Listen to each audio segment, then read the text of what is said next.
day by day. So I ask that you continue to pray for her as she walks this walk. Amen. I was not going to tell a joke today, but Wayman, you came to mind. Wayman says he loves my jokes. And so I got up this morning and I said, Lord, you got me with something this morning. So I can please Wayman. So, what is this coming from? Come on. Don't get it. Okay. So Wayman, here you go. Just pray for me, okay? Next. So it's $100 bill. Y'all gotta listen to this one. So it's $100 bill and a $1 bill. Okay? $100 bill and a $1 bill. So they were going to retire the bills. So they sent them to the reservoir. So when they got there, the $100 bill and the $1 bill had a conversation. So the $100 bill said, boy, I've lived a life. I've been all over the world. I've eaten, been at the best restaurants, traveled to the Caribbean, went to Las Vegas, New York, you name it, I've been there.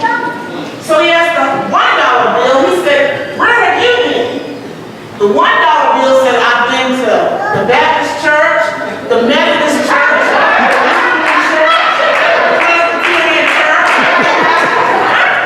the $100 bill says, what is church?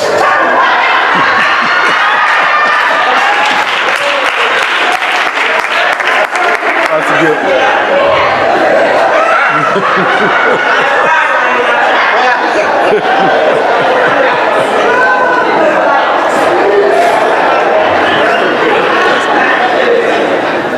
I also want to say thank you to my husband. He always encouraged me all every time I have to speak.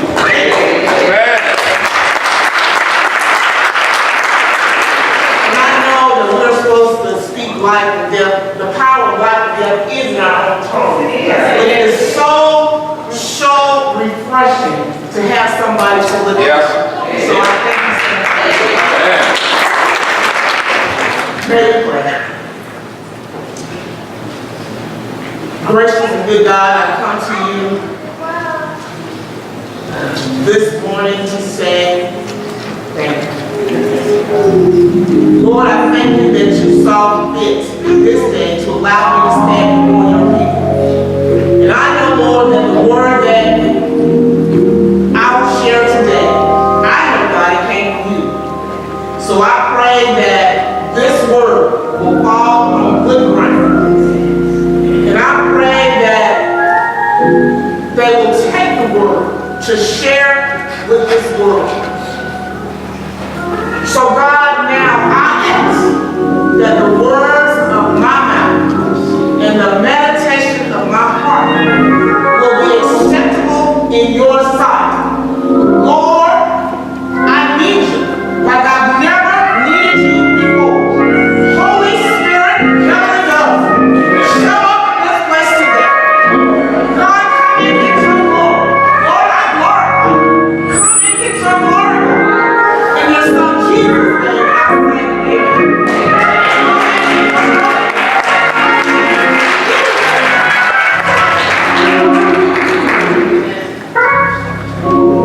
The scripture I will be sharing today is coming from 1 John 1:9. 1 John 1:9. And it reads, if we confess our sins, he is faithful and just and will forgive us our sins and purify us from all unrighteousness. The title of my message is, My Confession is for Real. Amen. My confession is for real. John, 1 John was written by the Apostle John, the disciple that Jesus loved.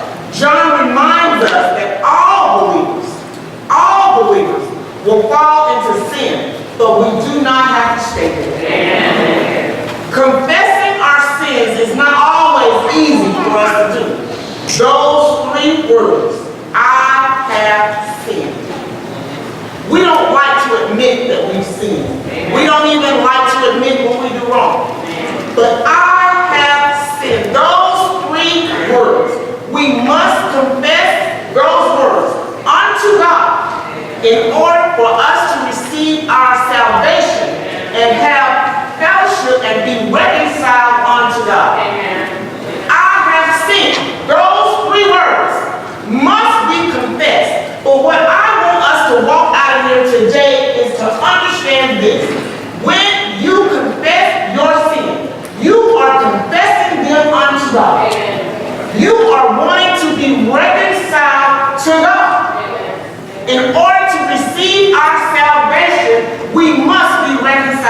to God. So what is sin? Sin is the only thing that can take away our fellowship with God. Cheating, stealing, lying, gossiping, stabbing people in the back, adultery, you name it. All of those things are sin. And when we do these things, even though we think we are sinning against our brothers and sisters, what I want us to get today, when you sin against your brother and sister, you are sinning against God. If you don't get nothing else today, I want you to understand when you sin, even against yourself, you are sinning against God. Amen? Amen. Now, do you know what sin will keep you from God? Your own sin. All by yourself. It's not what your husband did, not what your wife did, not what your teacher did, not what your boss did, not what your children did, not what your pastor did. The only sin that God is concerned with is your own sin, all by yourself. All by yourself. Now, I'm going to have to pick on my grandson for a minute because children are really funny. My grandson is a very, very smart young man. He's in elementary school. And when they get in line, the teacher tells them, you must not talk. That's pretty easy, right? And he has all the right intentions not to talk. But he seems to get in trouble. And the reason he gets in trouble is because little Susie and little Johnny caused him to talk. He didn't want to talk. The little Susie and little Johnny caused him to talk. Sounds familiar? Sounds like us? You remember Adam and Eve in the garden? God asked Adam, did you eat from that tree? What did Adam say? The woman that you gave me caused me to eat from that tree. Eve said the same thing. Eve said the serpent caused me to sin. And because of their sin, Adam and Eve had to be kicked out of this perfect garden. So it started from the beginning of time. And even the serpent, God cursed him. He said, you will crawl on your belly and eat the dust all the days of your life. Now, we know there are many types of confessions. But the confessions that I want us to take a look at that God led me to in the Bible is the confession we confess with an alibi. We confess when we get scared. We confess when we feel guilty. But I want us to know what a healing confession is all about. Do you follow me? Now, the Israelites were encamped in the wilderness. Moses had went to the mountain to get the Ten Commandments. And Moses had been gone for 40 days. The people got antsy. They gathered around Aaron and said, come make us gods who will go before us. They said, this fellow Moses who brought us up out of Egypt, we don't know what happened to him. So we need for you to make us a god. So Aaron says, okay, give me some gold and I'll make a golden calf. The children of Egypt were dancing and celebrating all over the place once this golden calf was made. Now, Moses, they didn't know, but God gave Moses a hint. He said, the people down there are getting corrupt. He said, they're going wild down there. You see, God wanted to destroy the whole nation of Israel because of their disobedience. But Moses, he pleaded to God to not do that. So Moses returns and he said, what in the world is going on down here? Aaron says, well, the people didn't know what happened to me. They thought you had died. So, believe it or not, they gave me some gold. I threw it in the fire, and boom, out came the Guess what? Moses didn't buy it, and God didn't buy it either. We sometimes forget about God when we can't see Him. You see, the people of Israel didn't know what happened to Moses.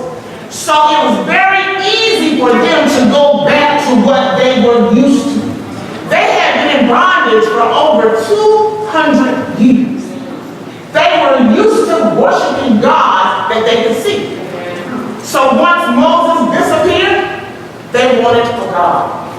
Like us, we use loss, pain, and hurt to make excuses to do the things we want to do. What I want you to understand, I've heard people say this so many times, the hurt and the pain that I'm doing is not to anybody else, it's to me. But what I want you to understand this. 1 Corinthians 6:19 tells us this. I'm not hurting when we can abuse our bodies, but know this, our bodies do not belong to us. Let me say that again. 1 Corinthians 6:19. Our bodies do not belong to us. Our bodies are a temple of the Holy Spirit, who is in us, whom we have received from God. You do not belong to yourself. You don't belong to yourself. Doing drugs, alcohol, overeating, abusing your body. When you abuse your body, you are sinning against God. We also confess when we get scared. You remember Pharaoh. God sent Moses and Aaron and told them, tell Pharaoh to let my people go. You remember the story. Moses and Aaron did what God asked them to do. He told Pharaoh, God said, let my people go. But every time Moses and Aaron would go to Pharaoh to let the people go, Pharaoh's heart would get hardened. But by the time the seventh plague came upon the people, God says, tell Pharaoh, I said, let my people go. If he does not, I will send a fiery hail to Egypt. So they did as God had asked them to do. They went down and said, Pharaoh, God said, let my people go. And if you don't let my people go, he will send a fiery hail down from heaven. The hail was so strong, so powerful, it mingled the land of Egypt. It destroyed the plantation, the herbs, everything around it. The Lord have mercy. Hallelujah. The devil is alive. That's all right. The devil, you are alive.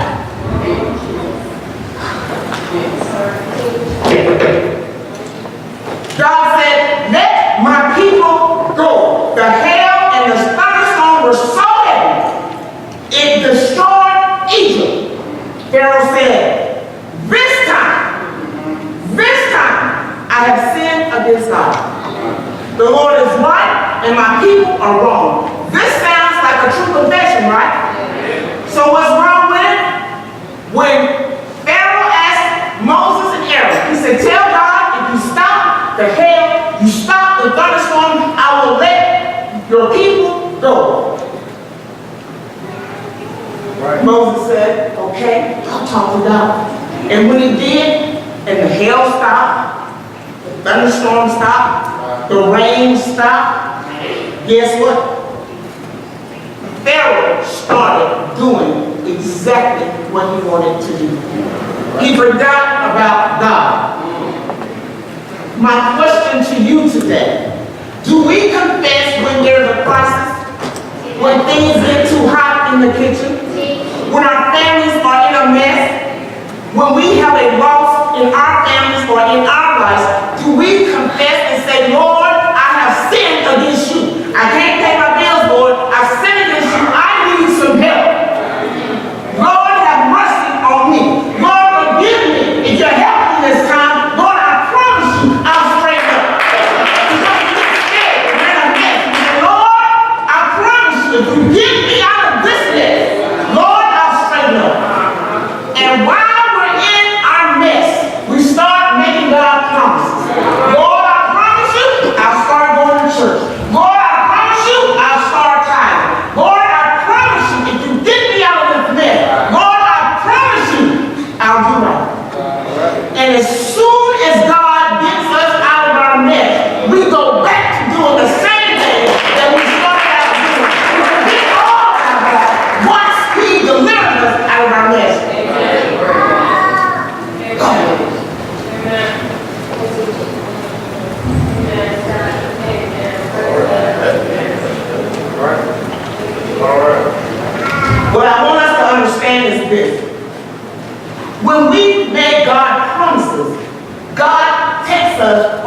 your friend. You called your friend and said, I really, really need you.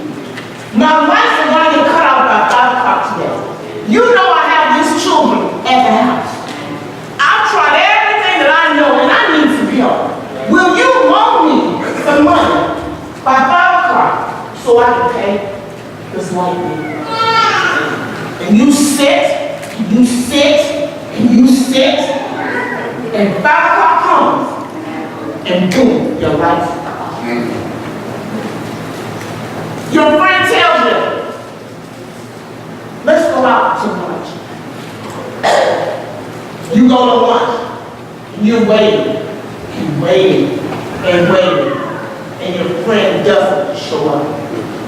How would you feel? How do you feel when someone makes you promises that you don't keep? Don't you think God feels the same way? When you go to God and say, God, I'll straighten it up. God, I promise you I'll do right. God, if you will help me out of this mess, God, I promise you I'll do right. But as soon as God delivers us, as soon as God sets us free, as soon as God does what He says He's going to do, we turn our back. All right. That's what we do. We confess when we're scared.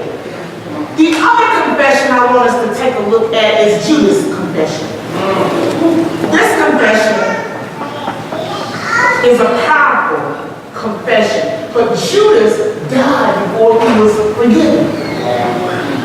Judas betrayed the Lord our God for 30 pieces of silver. And remember, after Judas had betrayed the Lord, he went back to the elders and back to the priests, and he said, I have sinned against God. I have betrayed innocent blood. And the chief priests and the elders said, what is that to us? Judas cast down the silver, ran out of the temple, and killed himself. Do you think Judas was forgiven? Do you think he was pardoned? No. Judas' confession was done of guilt. Judas repented to the wrong people. He should have been repentant unto the Lord. We as people were forgiven. And we want to reconcile with our brothers and our sisters. Don't get me wrong. But we want to be reconciled unto God. Judas reconciled to the wrong person and the wrong people. He did not reconcile unto God. Judas is an example of us saying to ourselves, sister, I messed up and I'm sorry. Please forgive me. But we want to turn around and fall on our knees and say, Lord, have mercy on me. Not only have I sinned against my sister, Lord, I've sinned against you. That's what I want us to understand. In Matthew 26, it tells us, the Son of Man will go just as it was written. But woe to that man who betrays the Son of Man. It would have been better for him to never have been born. When you betray God, curse the Holy Spirit, it would be better for you not to even be born. The next confession that I want us to understand and to know, how do I make it right? How do I be in right relationship with God and my Father? In Luke 15, the prodigal son, he's the prime example. The prodigal son asked his father, he said, I would like to get my share of this estate. His father gave him a share of the son, and the son leaves home. He goes into a far country and he starts partying and having a blast and a good time and hanging out with the women and doing all he wants to do. And guess what? He gets broke. The land they go on a famine in the land. He's broke. He doesn't have anything to eat. So he hires himself out. He hires himself out to tend to some pigs. And the word tells us that that he was so hungry, he could even eat the food that the pigs would eat. But nobody gave him nothing. And then the word tells us this. He came to his senses. He said, I'm starving to death. He came to his senses. I'm starving to death. What brings us to our senses? What has to happen to you in order for you to come to your senses? God takes care of us day in and day out. We travel these busy highways coming to St. Mark. No danger came upon you. You got here safely.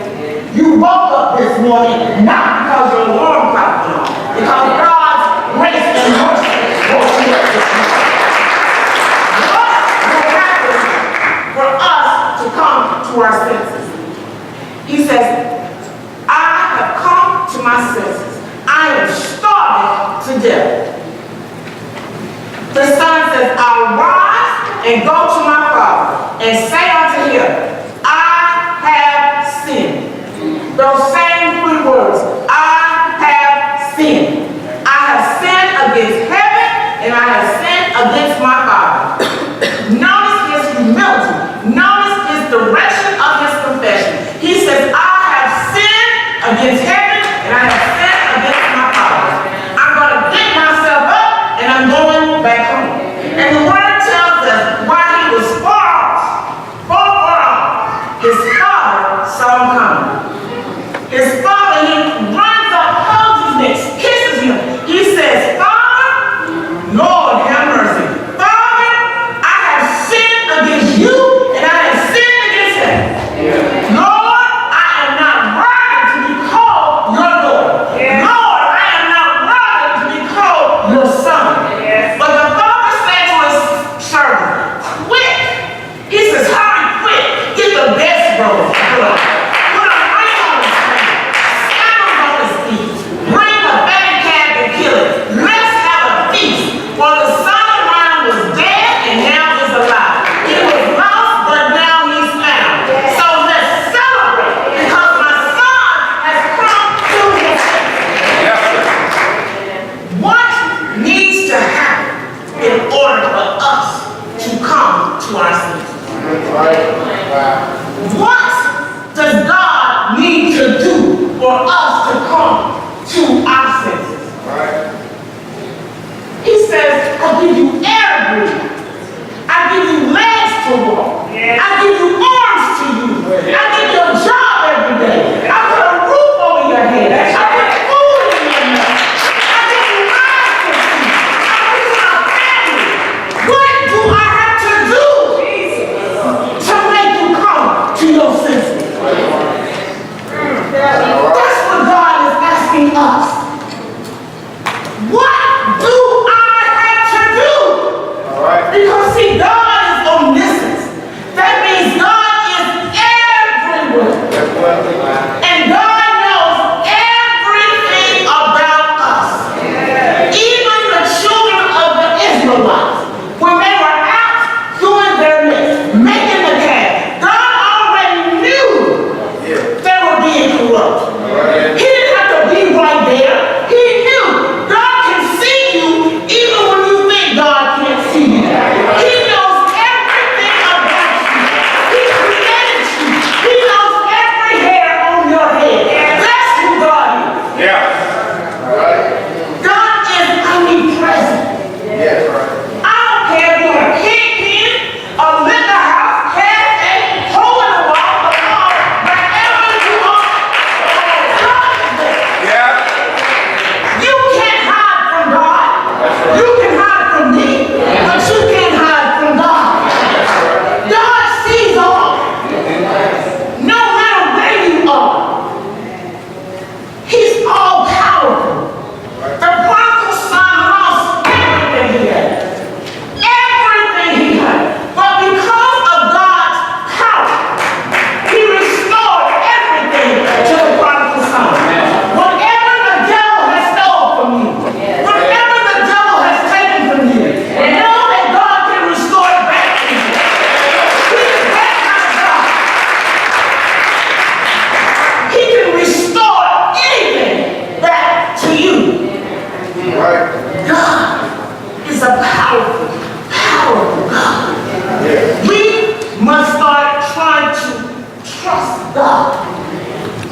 want to walk by sight and not by faith. But we must walk by faith and not by sight. Even though you might can't see God. But you got to believe that God is there with you. You got to know that God is walking with you. You got to know that God loves you. No matter what your condition is. It doesn't matter if you're in a big house or a little house. Drive a big car or a little car. It does not matter. God is there with us. God wants us to be the head and not the tail. He wants us to be above and not beneath. God is Jehovah Jireh. He is our provider. That's who God is. He is our healer. He is our restorer. He is the righteousness. He is the one that we need. I don't care about your friends, your mama, your daddy, your sisters, your brothers, your boss, whoever. Know this. Know that God is the one that you seek before you seek anyone.